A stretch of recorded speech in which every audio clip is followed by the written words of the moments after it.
Okay, so welcome everybody. Today we are lucky to have filmmaker, video maker, I don't know, both. Yeah, both. Alfred Gazzetti here. And he's going to be showing us several, I guess, sort of short experimental film pieces for maybe 50 minutes or an hour. He'll give a very brief little intro before each one of them.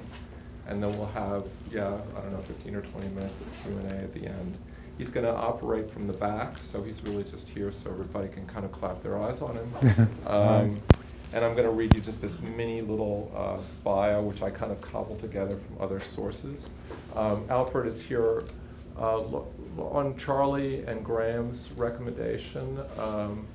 And I don't know his work as well as I should, so I'm really looking forward to today. He's also, remember last semester we started with Morgan Fisher, the filmmaker, and Morgan and Alfred, I guess, know each other, and so it's sort of fitting that we're starting each semester with these kind of, Harvard guys, I guess. Alfred Gazzetti has been working as an independent maker of documentary and experimental films and videos for more than 35 years. His film Air won first prize in the experimental category at the 1972 Chicago International Film Festival. This and other experimental films of the 70s and 80s led to a series of short videos that included A Tropical Story, The Tower of Industrial Life, History of the Sea, and Still Point. There are many more films like that. Yeah, many more. Subsequent collaborations with anthropologists Akos Ostar and Lena Fruzetti resulted in Seed and Earth and Kalfan and Zanzibar. Yeah, how fun. And Alfred has also made so-called observational documentaries like Scenes from Childhood and other films that deal with the passage of time. Family, these are some of his sort of better known pieces maybe, I don't know. Family portrait settings, beginning pieces, The House on Magnolia Avenue, and Time Exposure all include material formed over periods of years. He collaborated with Susan Mazelis and Richard Rogers on Living at Risk, the story of a Nicaraguan family, and Pictures from a Revolution, and with Susan Mazelis on Reframing History and the recent update of Living at Risk entitled A Family in History, Living at Risk, and the Barrios Family 25 years later. I guess that was originally made in the 80s and is sort of updated in 2011. Yeah. He also collaborated with composers, and you're going to have to help me, Ivan Trepnin. On Sky Piece, with Earl Kim on Exercises en Route, and with Kurt Stallman on Sona, Breaking Earth, and Moon Crossings. Alfred was born in Philadelphia. He earned a BA and a PhD in English Lit from Harvard, where he's taught for many years. His work has been shown at the New York Film Festival, the Margaret Mead Festival, and other festivals in London, Rotterdam, Germany, Spain, and France, as well as at the Whitney Museum and the Museum of Modern Art. I just want to say before I finish introducing him that there is a fantastic, I think, interview, very helpful interview with him in Graham, the journal that Graham runs, the Millennium Film Journal. And anybody has any questions we can get out of. There's a link to that. I think it's all online. Anyway, please welcome Alfred Gazzetti. Thank you for coming. I'm not going to talk too much and save the time for dialogue at the end of Q&A. You guys in the back, do you want to sit down? There's some seats up here. I'm going to show first, the oldest film that I'm going to show is the first one from the year 2000. It's called The Tower of Industrial Life. Steele just mentioned it. And I'm going to show you practically all experimental work, but since Steele was saying that a lot of you are primarily interested in still photography, I'm not a still photographer, but I'm interested in that too. I tried to pick things that might interest you from the point of view of image making, but in this first piece especially, I think it cultivates my long-standing interest in the relationship between sound and image. It's about 15 minutes long, and it was made in standard definition video.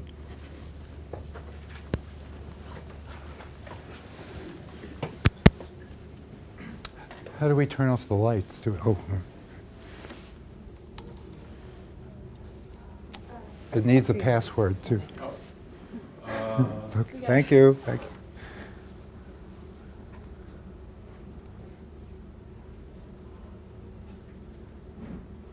you. Okay, here goes.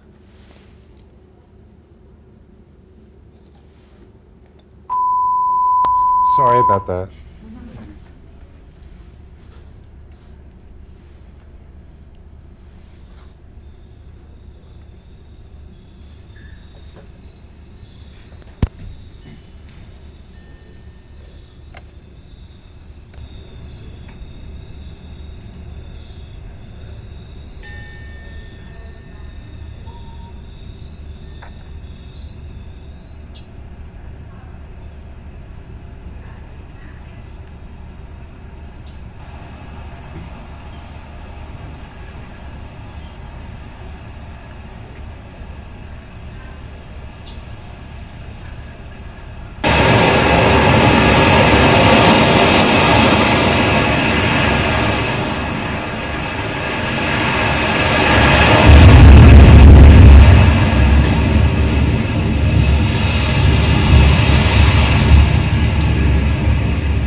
Next, I'm going to show you something made about 7 or 8 years later called Still Point. It's about the same length. And it was the first time I got hold of, or the first time any of us got hold of, affordable, portable, high definition. So it really influenced the kind of conception I had of how you could sustain an image. And it's much simpler than the Tower of Industrial Life. Let me see if I can get it to play. So what year about is Still Point? Still Point was finished in 2008.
Let me show you now the most recent one. It was just finished a few months ago.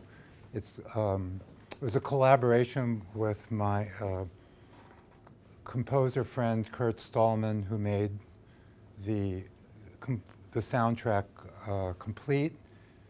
And I think nothing more needs to be said about it. We just finished it at the end of August.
somebody turn the lights on.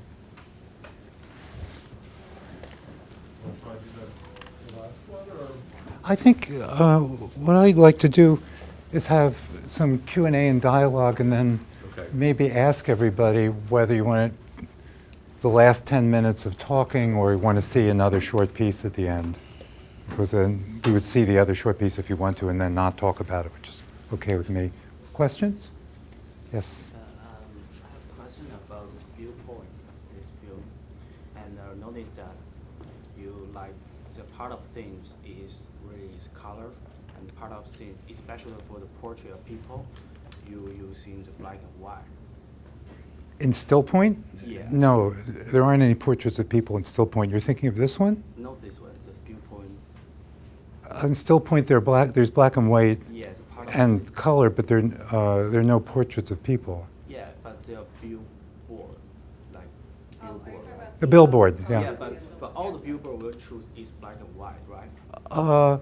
Well, the billboards are actually made in black and white, right? It's Yeah, not yeah. made. Yeah, I mean, that, Yeah. but you choose that kind of thing, right? Because you document those. Why you choose like black and white for the people, I mean, for the portrait, especially for the face. When I see the face, all the thing is black and white. I figure that, well, there's sort of two things. One is I take what I'm given in the world, but what strikes me about the black and white there are actually two billboards like that, and then there's one billboard with a guy with kind of his hair standing up, and that's almost black and white, but it's actually desaturated color. It's color, but the artist desaturated it, the photographer. So what I liked about those black and white ones was not only the image, but it gave a chance for the image to be an image and for it to be embedded inside a color world. So because it's black and white, it's as if there are quotation marks around it when it's inside another image. When it's inside our daily experience, it's just a black and white ad, right? I think that's why. I didn't really think about it. I noticed that The other thing I have to say is that I'm sure you noticed that in still point, a bunch of the images are in black and white. So that right from the beginning, there's that opposition going on between black and white and color. And notice that you really like, for me, it feel like the water. It's like you including the cloudy Yeah. and the ocean and the snowflake, something really, some kind of like water and some kind of life cycle, something kind of like this. And why you put those kind of things and also put together with the billboard with urban life, I mean, we kind of like, and I noticed that there one thing is very interesting for me is like you put cloudy is moving, and but there in the middle of the part you put there's nothing moving, just a purely blue sky, nothing is moved, and everything kind of like frozen, and and after you put like a frozen lake, but you capture like the shadow of the cloudy is moving, and then you put like a dead trees, right? Well, it's the tree in winter, right? Yeah, it's kind of like the what do you want to talk about something? My answer would be really a mirror of your question. I mean, I don't know that I have more to say about it than that. I mean, I do see that I'm preoccupied with this cycle of things that happen in nature, on the time of nature, and the scale of nature, and the cycle of nature, and then the life that we lead in society, and then especially my life in the city. I want to refer to that cycle all of the time, because our daily experience has those things separated. We're in the city for a long, long time, and then if we go and look at the ocean, we're in the ocean for a long, long time. But I think it's this pretty. I don't understand it any more deeply than that. That some kind of existential context to the life that we live in, something like that. Yes. Do you have a editing, the structure of your videos, is that something that you, is the idea of the structure something that you start off with? I don't separate the editing totally from the shooting. So I shoot, then edit, then see what the editing tells me about what I need to shoot, what I've done wrong, what do I need to reshoot, or categories of things that I'm not shooting. So I start with structural ideas, but they're always wrong. And they're particularly wrong at the beginning, and I don't know that they're wrong, and I can't predict. And then I get on a path where I think, well, I've found the thing for a while. For instance, I'm not sure, I don't remember whether I started still point with the idea that there would be black and white, you know, that I would make some of the images into black and white. I really don't remember that. But I remember the premises that I started from, that there would be a series of long takes in which the camera doesn't move. It's always on a tripod, in which it frames something, and in which the sound is rich and accompanies the image. And I imagined that at the beginning that it would all be truly synchronized sound, that it would be recorded on the spot, either with a camera or with my digital audio recorder. And actually, relatively few shots in that film have the sound that came out of the camera because I reconstructed. In some cases, I reconstructed the sound that came out of the camera. In some cases, they were wrong and I threw them away. You know, for instance, the skyscrapers, there was one set of skyscrapers in the middle of Philadelphia. The noise was deafening and it didn't do anything for me. So that's the kind of modification in the plan. But I do start with structural ideas because I feel otherwise I would be lost.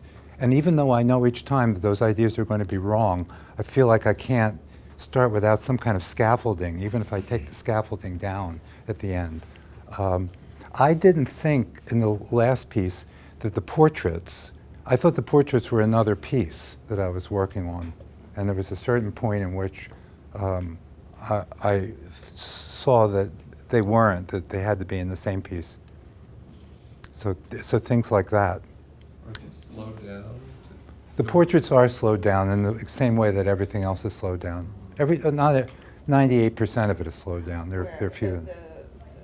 During the third. Yeah, time present. Yeah, and I wanted to ask actually, what kind of technique did you use? Because I noticed that some people were still, but their eyes were moving or lips, and other people were kind of like dynamic. Oh, you mean outdoors or the portraits? Outdoors.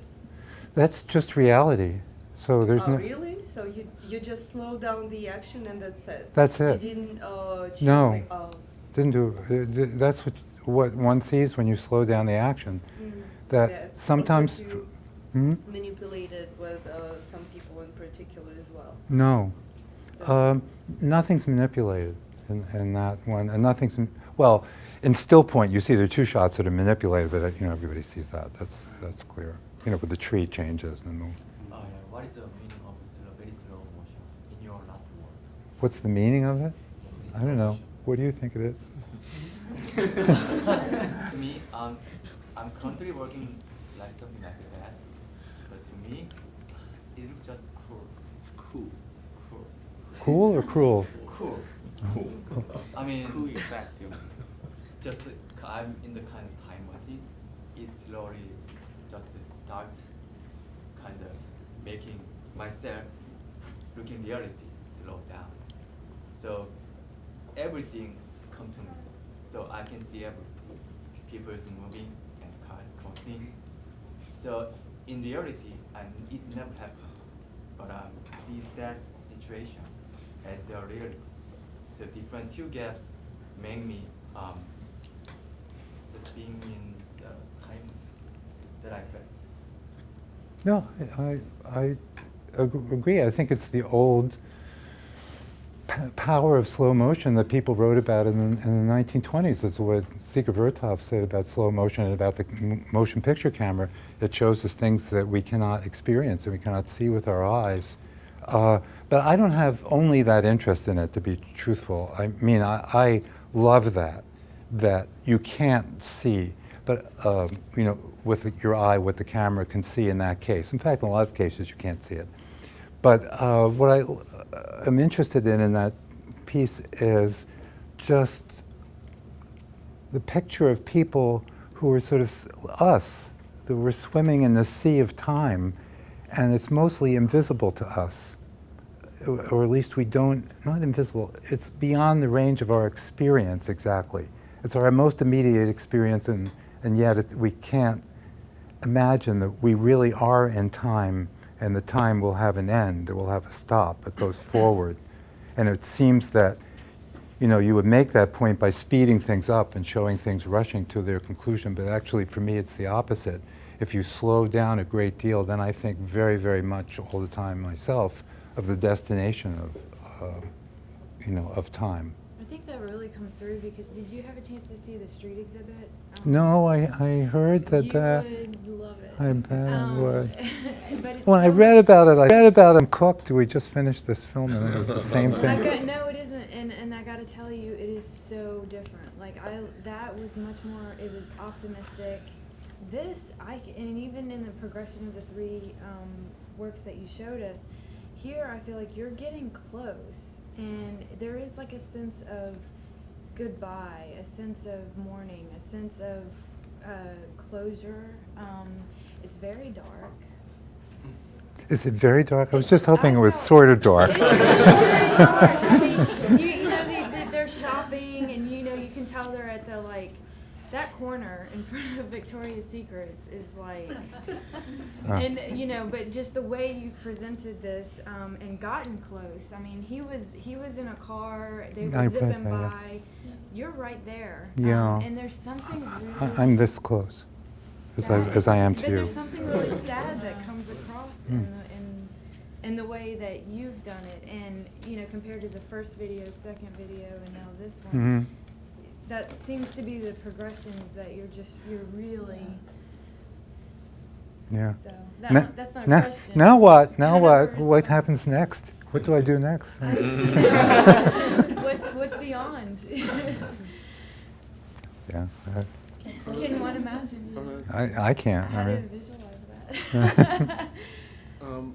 On a similar note, you return to certain motifs again and again throughout the three films, but they all seem to have different concerns as well. And I was wondering how much of a series or what the relationship between the films you consider to be? Well, you realize that from Steele's introduction, there are a whole lot of things in between these. And so the fact that I picked them out, I tried to pick out things that would be of interest to people making photographs, you know, you guys. And also to show the most recent one. So I'm not sure that the three of these form a progression, that I meant them to form a progression. I did once make a series of tapes that I did intend a progression to. There were a series of 5 tapes. But I'm not sure that I've ever shown them as a group of 5. Anyway.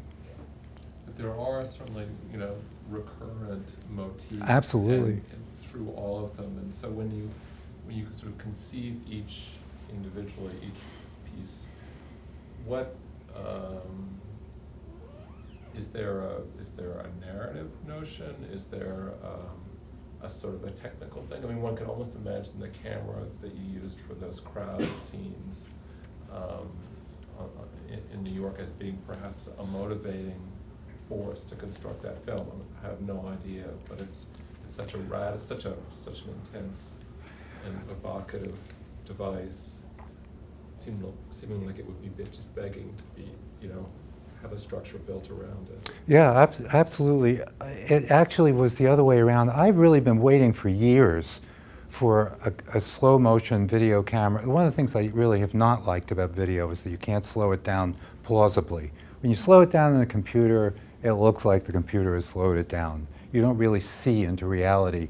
You see the algorithms of the computer fantasizing what's in between moments, which is not really what's in between moments. So I've been waiting for years for a camera that I could hold in my hand and could afford that would enable me to do what I always could do to some extent in motion picture film, which was to get really slow motion. It didn't exist in video. And so as soon as this camera was announced, you know, I just went to some trade exposition and saw it and wrote down all of the data about it. Or, in other words, the idea was waiting for the camera in that case. I don't know if that's always true. And then when I read about the street thing, I thought, oh, other people have been waiting for it too, but maybe it wasn't the same camera. Question for you. In the Millennium Film Journal interview you did, you talked about the concept of air in your editing. Can you elaborate a little bit on that, specifically as it relates to your work, and then if it's possible to even generalize the concept as a sort of principle in editing? I think I was talking about the film that I made called Air, right? But I think you were talking about sort of within that editing context. The way I read it anyway was that you were talking about sort of thinking about sort of space and breathing and time within your edit, like a rhythm to it. Is that? It sounds correct? good. It sounds good. I'll buy it. But I remember thinking, I think I'm very, very concerned with rhythm, and a lot of my both rhythm and shape and structure, and a lot of my model for film comes out of music, and the way music, shapes time, but the registers of music, the tempi, the place in which, the way there are phrases, what happens, and how do you articulate phrases, all stuff like that. But in the case of air, I think Scott asked me, he said, does air mean, since you say this has a musical structure, it's like a musical air, like an aria? And I said, oh, no, I never thought of that at all. But I did think about other things in that. We're talking about a film I was going to show it today, and I thought, oh, no, it's 40 years old. Didn't have enough time anyway. But it's called air because a lot of things impinge upon the film that come over the air, so to speak, television signals, radio signals, that the air, although these things like torture in faraway lands is invisible to us. We look around the room, we don't see it, but it literally is in the air. So if you got a radio receiver here and you turned it on, you would, receive that. It was ideas like that. So I'm not very helpful about the idea of air, about that as an editing principle.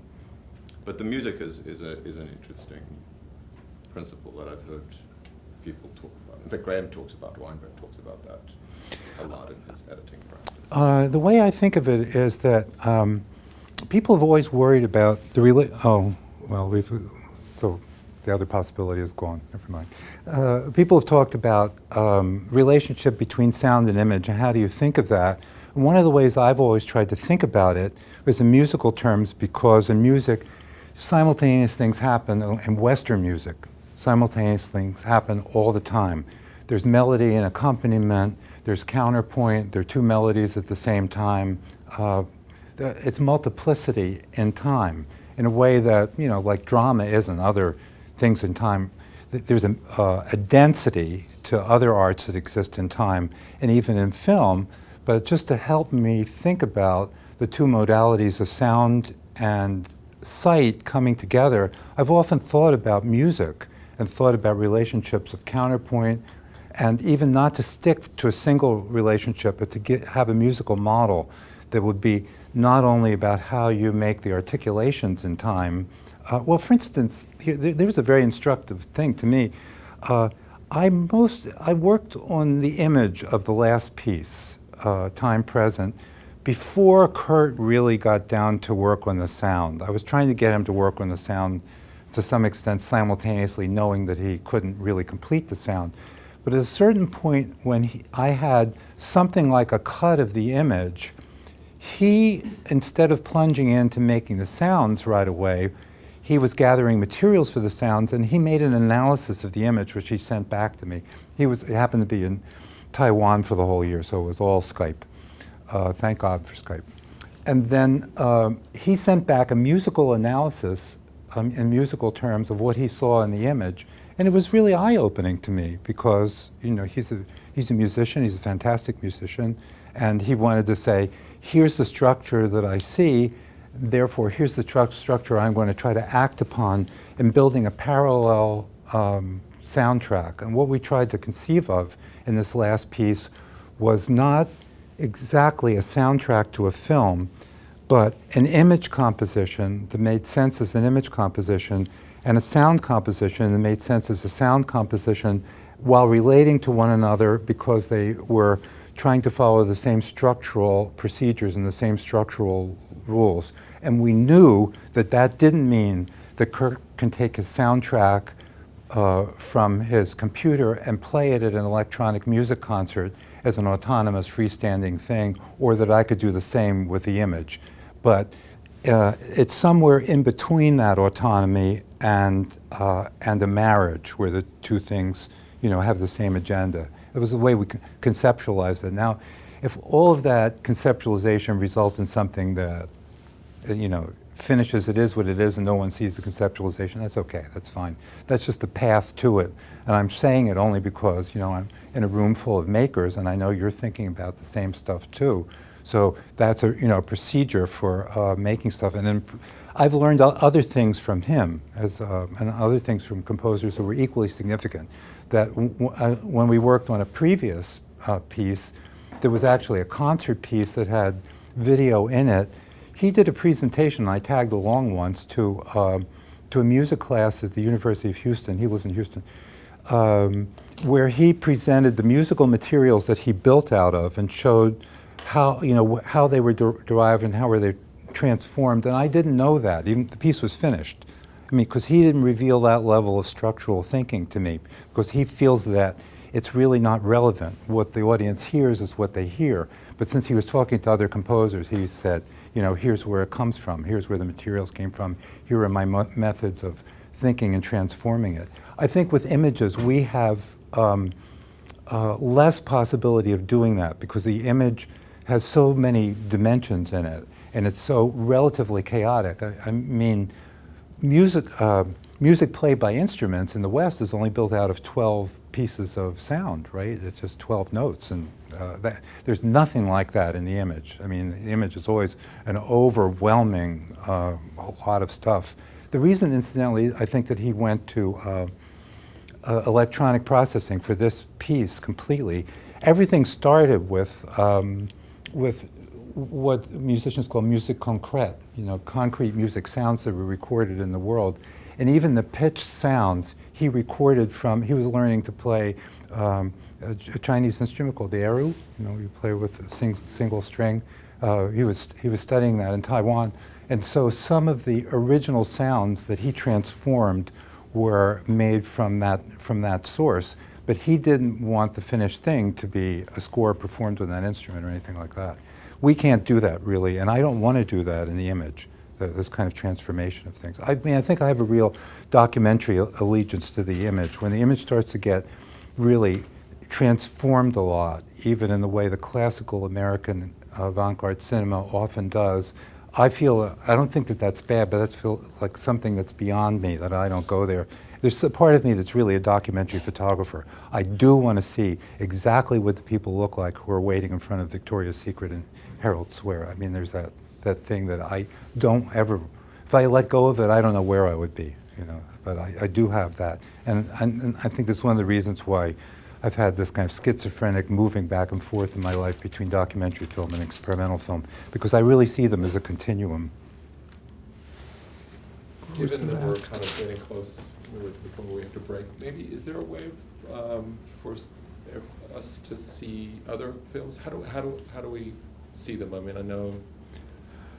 Are there places? Well, I think.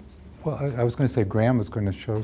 Actually, he's just going to show the last piece here at Anthology in a week or two, but not more than that. Mm-hmm. I mean, sometimes there's showings. Part of the problem for me with showings is that I'm really, really picky about presentation. And so it bothers me, well, even today, you know, since you guys are working in the digital realm, you have to realize, you know, the colors we saw today are not the colors that I composed, because we saw it out of a computer RGB color space. This is not the same as the space, as you know. And things like that really, really matter to me. It's as if I feel that people who work in video allow themselves to be put in a position that painters would never allow themselves to be put in. I mean, if somebody in a museum or in a gallery said, well, we can't hang your actual paintings, we're going to hang color Xeroxes of them, I mean, no one would say yes to that unless they were, you know, creating color Xeroxes. But in the case of So I'm just apologizing for the fact that, you know, I'm usually, and where something can be presented really, really properly, I'm just absolutely thrilled. But it doesn't happen that often. And for instance, Still Point was shown at MoMA, and it was perfect. It was exactly the piece that I made, the sound, the images were exactly right. And because, you know, they had the right equipment and they fussed over it. But one of the, I think, really horrible things about our digital age is that, unlike film, you got film to be what you wanted it to be. You put in the projector, you could have a rotten projector, the thing could be scratched up, but the color space didn't change, the brightness didn't change, the color didn't change. It is the same film you made, for better or for worse. And now that in the digital world, it's a crapshoot. You never know what you're going to see or hear. And I wish that it would bother more people in the way that it bothers me, because the people who take care, who realize that that's true and are able to show things properly, that's great. So that's one of the reasons I'm... It's a tricky thing, right? Because it sort of then limits the audience. Absolutely, absolutely, A absolutely. choice that you've had to live with over the course of your career to some I extent. have, and I think when you said you haven't seen many or any of my works, that's a lot of the reason. It's half of the reason, anyway. And I think that it's a choice that I've made because I don't mind. I wouldn't mind if people really hated my work after having seen it the way I conceived of it. But if they hate it because it hasn't been the way, then I feel like they haven't hated my work, and they. You know, I feel cheated after I haven't given them the chance to reject me properly. Anyway, thank you all. On that Thank note, you for thank you coming. very much. Yeah.